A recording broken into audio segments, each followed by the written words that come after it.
On the news tonight, Buhari engages Total Islamic Development Bank on the nation's development in France. Ministry action traces Anambra's election result as party differs on emergence of Professor Charles Soludo as governor-elected. Good evening and welcome to NTA Ijebu ode News at 7. I'm Motola Adokai Ogundele. Here are the details of the news. The coming into effect of the Petroleum Industry Act has started paying off for Nigeria with the renewed commitment by Total Energies to invest more in the oil and gas sector of the nation's economy. President Muhammadu Buhari extracted this commitment in Paris, France, when the Chief Executive Officer of the multinational oil company, Patrick Poyan, pays him a courtesy visit. State House correspondent Adamu Sambo has the details of this report. Although the implementation process of the Petroleum Industry Act has just started, the impact of the new law is already being felt in the nation's oil and gas sector.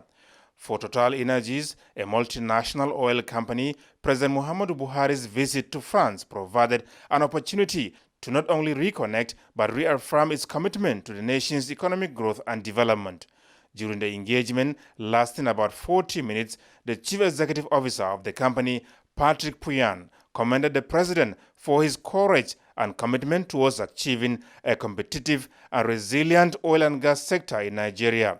He said with the various obstacles and uncertainties in the critical economic sector now giving way, Total's presence in Nigeria's economy will be enhanced, as explained by the Minister of State for Petroleum Resources, Timothy Silva.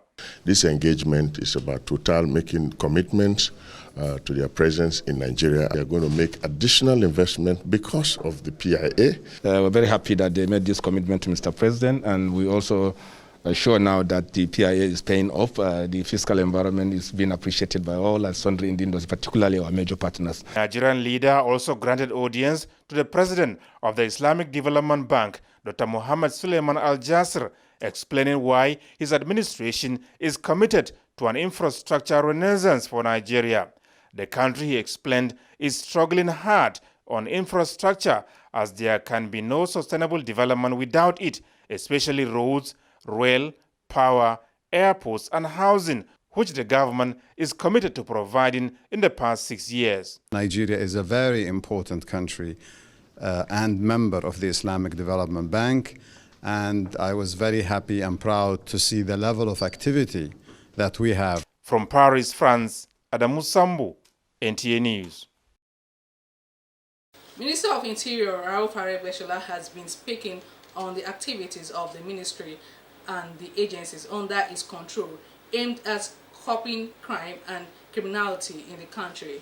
This was when the minister features at the 23rd election of the State House press briefing by executive organized by the President Media Team. State House correspondent Jide Onifade reports.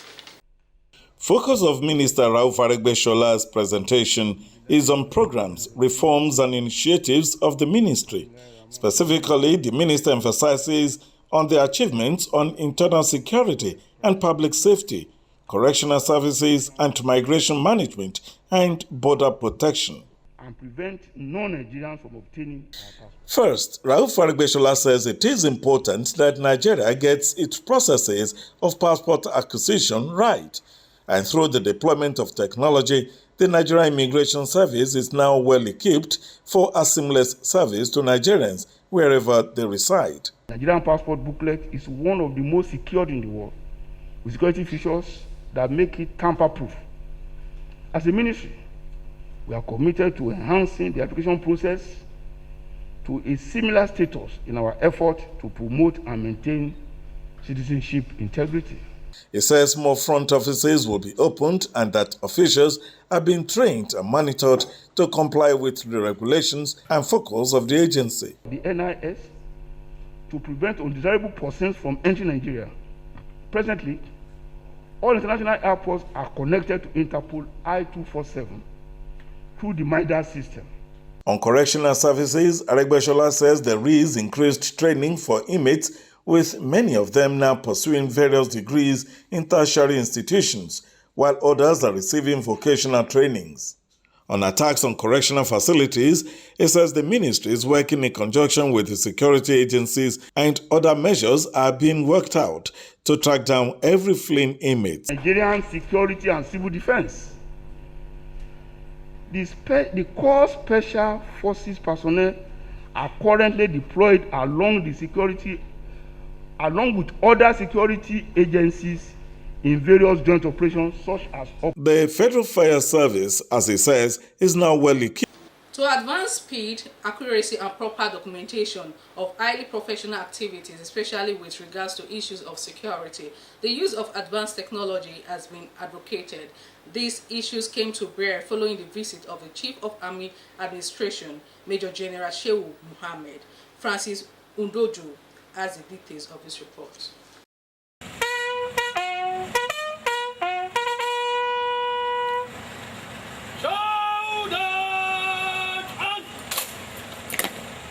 Chari Megumeri Barracks, headquarters of the Command Army Records Lokoja, no doubt, possess valuable records of the nation's threshold of defense and as such require high level of administration to ensure a formidable, accountable and structured army that will be responsible to the territorial defense of the country. The visit and engagement of senior Army and Field Records officers at the Army Records headquarters by the representative of the Chief of Administration Army, Brigadier General U.T. Musa, is to further emphasize the importance attached to the nation's army record-keeping processes. The Nigerian Army has continued to be confronted with the challenge of traditional methods of record-keeping and management. In this 21st century, these methods are without doubt obsolete and needless to say cumbersome, ineffective, and indeed sometimes embarrassing. The time has therefore come to have a paradigm shift where the Nigerian Army will embrace technology and digitalize its records and other administrative processes. With focus on the theme transformation of the Nigerian Army Records Management System through the application of technology and innovation, officers are expected to improve their capacity to measure up with best practices in the world. In Lokoja, Francis Udojo, NTA News.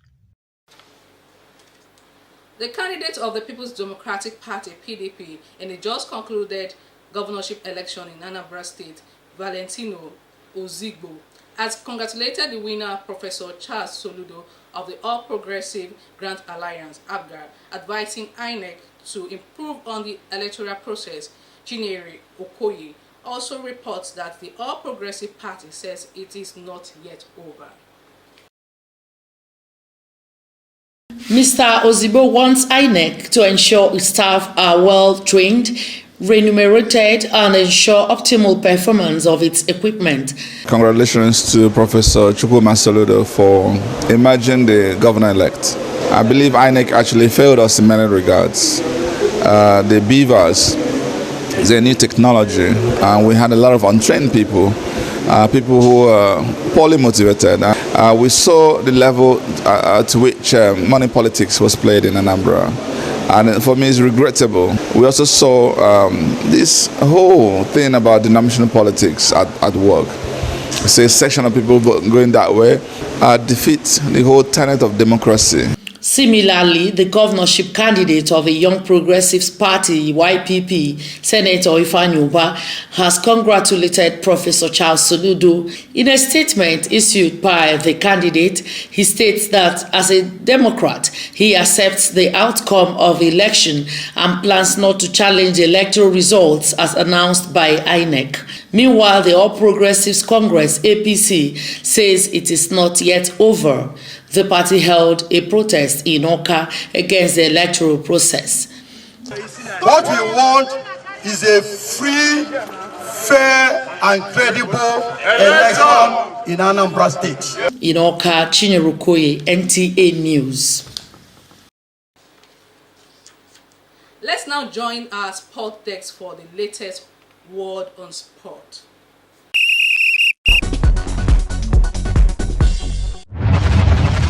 Super Eagles players continue to talk tough ahead of Saturday's tie against Lone Stars of Liberia in Match Day 5 of the Qatar 2022 World Cup qualifiers holding in Tangier, Morocco.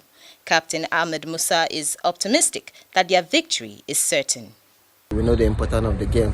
We just need to go for the 3 points. Meanwhile, Minister of Youth and Sports Development, Sunday Dare, has constituted a 17-man committee to produce a 10-year football development master plan in line with the charge from President Muhammadu Buhari.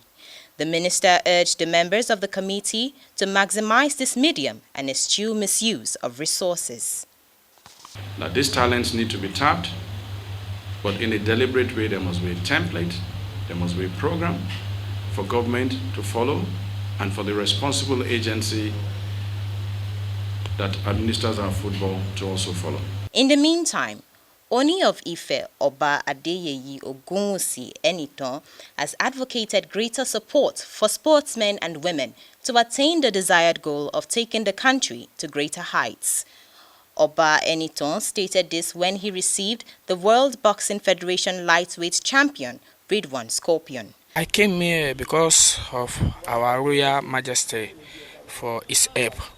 Ridwan will defend his title on the 26th of next month. In weightlifting, the maiden Inspector General of Police Open Weightlifting Championship enters Day 2 as FCT Marvelous Ibe lifted 40 kg in the snatch, followed with 50 kg in clean and jerk to win the women's 55 kg category, while Solomon John grabbed the gold in men's 55 kg and Elizabeth Ada from Kogi State won gold in snatch and clean and jerk. With sports updates, Cynthia Ogun, NTA News.